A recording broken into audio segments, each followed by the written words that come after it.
It's snack time with Chef Brian.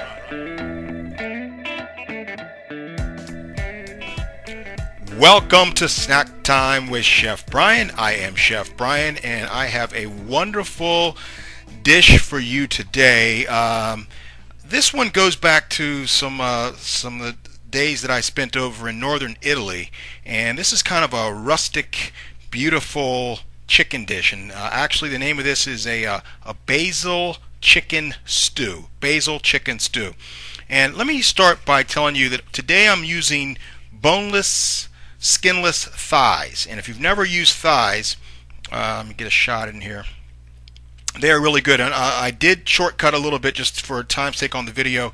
I went ahead and browned these. I cut them up into cubes, the chicken, and I browned these in extra virgin olive oil, and those are our thighs. And if you want to use breast, that's fine, but the dark meat has tremendous flavor, so if you've never done that, it's also really much more inexpensive to use the thighs. So we're going to start with just a little bit of extra virgin olive oil, and what we're going to do is go ahead and in here what I'm going to use is some chopped tomato, some peas, some carrots, and we're going to get those ready to saute.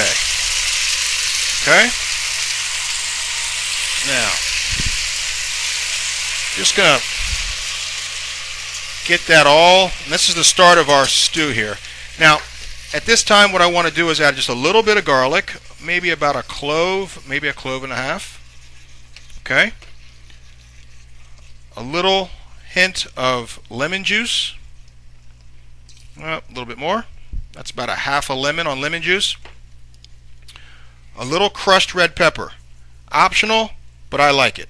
Okay, just put a little bit of crushed red pepper in there. It's really going to give it that authentic taste. And this is where the basil comes in. Now I go ahead and buy this tube here, if you can see. You can find this at most of your grocers. I find this much easier than to get fresh basil and chop it up. I don't like to use the dry basil on something like this. So what I do is the tube. The best part about this is that it's like toothpaste. Once you spread it out, you can put the top back on, and you're good to go. So we're going to put about 1/8 of a cup of the basil in there, and that's really what makes this stew all together. Now we're going to stir this around. While this is going, I want to tell you a little story behind this and why I decided to do this today. I get comments all the time, and I got a comment from a lovely woman whose husband is in the military and protecting our country overseas, and we certainly want to thank him for that. And she said when he gets home, she wants to be able to cook more often, and she wants to do some chicken dishes. So I thought of her, and this is a great chicken dish, and this is also great leftovers, and you can save this in your freezer and have this for meals for weeks to come. The other thing I want to mention to all you mothers out there or your grandparents, don't be afraid to let your little ones, 1-year-olds, 2-year-olds, taste some of this stuff. Developing the palate at a very young age is essential, and you will see a tremendous difference as they grow older, and trust me, they will thank you.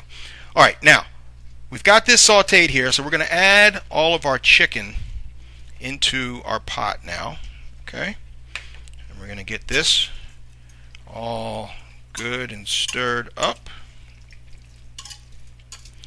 like so. Lovely, lovely, lovely. Boy, that's looking good. Alright. Get out of there.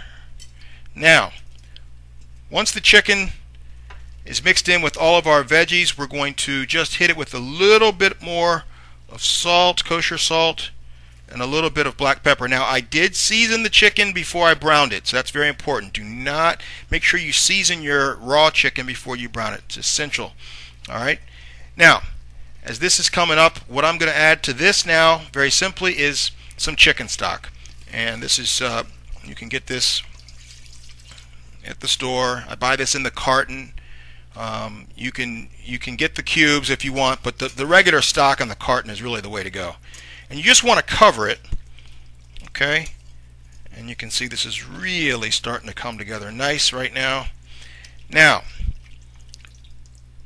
You may wonder why this is happening so quickly and why some of you, when you make stews and stuff, it takes forever. I will quickly explain. It's a term called mise en place. It's a French term, like most classic cooking terms come from the French language.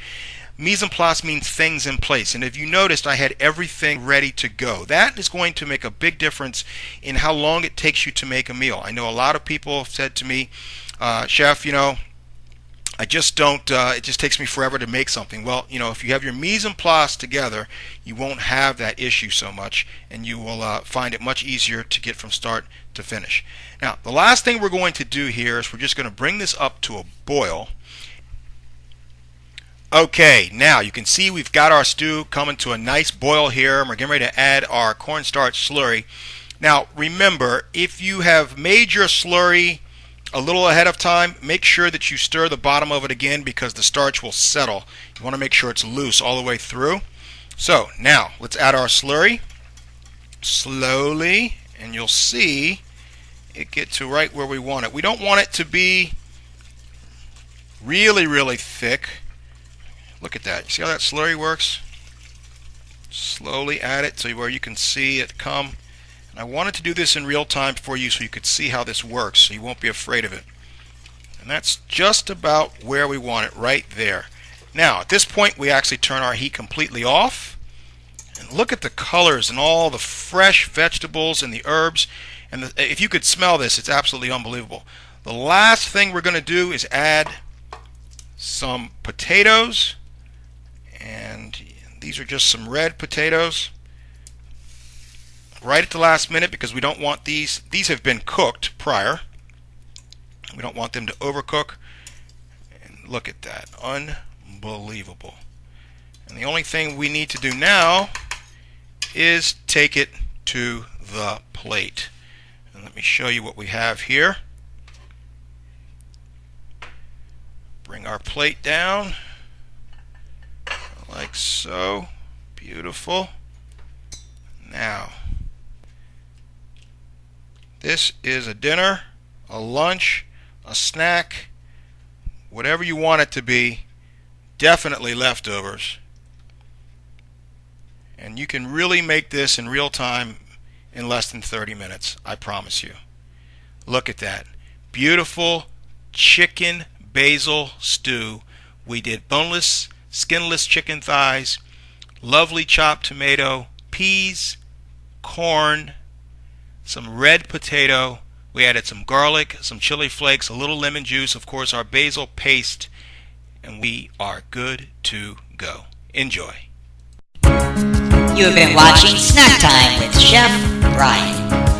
For information and stories, just go to chefbriansblog.com. That's chefbriansblog.com. If you would like to pick up some of Chef Brian's gourmet powdered sauces, just go to sauceinasecond.com. That's sauceinasecond.com. And as always, eat well, people.